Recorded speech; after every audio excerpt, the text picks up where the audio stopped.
Hello, I'm Victor Vargas, and welcome to this Daily Bark. Here we entertain ideas on composing life and art. And today, we're going to look at power and grace. So, in a composition, line gives us a couple things. Line gives us structure, it gives us direction, and it gives us power. And when we use this element of line, it moves our eye in a very sharp and strong and direct way. And this is really good to move someone's eye from here to here, and let something be very strong and very clear. By having a lot of line in our art, it gives the composition strength and makes it feel solid and it makes it feel grounded.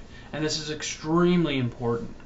And so when we bring in curve into the composition, it does something different. It adds a softness to the edges. It adds a beautiful movement. It gives flow, and it gives grace. And when we use this element, it does something to our eye. It moves it softly and gently through the composition, and it moves it in a more pleasing way. It becomes a very important tool when composing a work of art, because you don't want everything just be you want to be a little more gentle when needed. It will make your composition feel much more alive, more free. It gives, I think, when you use curve, it's what really gives a soul, adds soul into your piece. And so it also makes it feel connected. You feel connected to it. It feels connected with inside of itself. And this is why I use curves in composition. How does that relate to life? Well, a few years back, I had a friend tell me this really cool thing. We were talking about God and God's power and this stuff, and he said, think about this. There's God, and he's omnipresent. Omnipotent, right? And he's just mighty, mighty powerful God. And in his presence, even the meekest of mice feel safe. And I just thought that was such a powerful image. And I took it and incorporated it in my life, because at the time my kids were a little younger and they were being a pain in the butt. And so I was trying to figure out, how can I have structure but not become overbearing, overpowerful.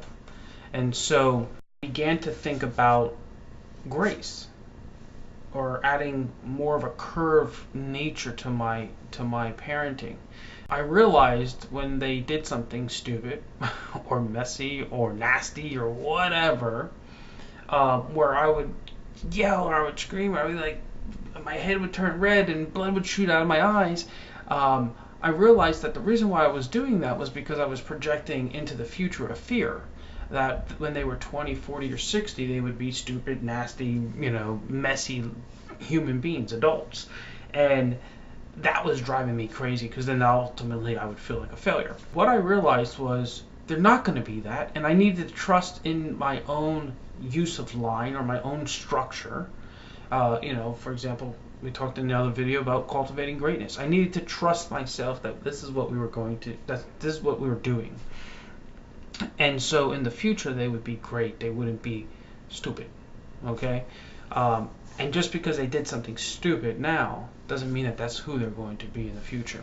And that little understanding gave me the ability so that when they stepped out of line, I would intentionally step on a curve.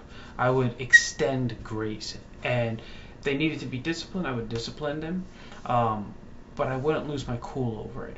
I wouldn't get angry anymore, with them.